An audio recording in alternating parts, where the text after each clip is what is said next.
দেখো time speed and distance থেকে SSC জিডিতে আসা একটা কোয়েশ্চেন, খুব বেসিক এক কোয়েশ্চেন। যে একটি ট্রেন 70 কিমি/ঘন্টা গতিবেগে 5 ঘন্টা ধরে চলে এবং এ স্টেশনে গিয়ে থামে।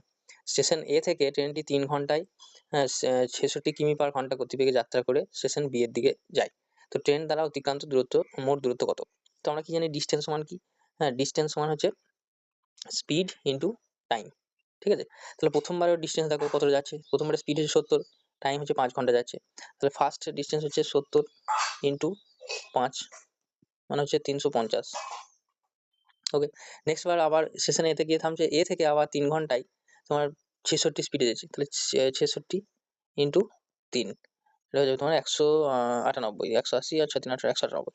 মানে এবার এই দুটোকে প্লাস করে দিলে আমার কিন্তু অ্যান্সার চলে আসবে টোটাল ডিস্টেন্স কত গিয়েছে।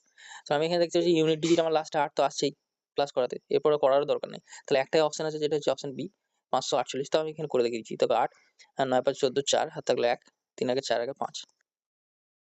এভাবে তোমরা অপশনগুলোকে ভালো করে দেখবে।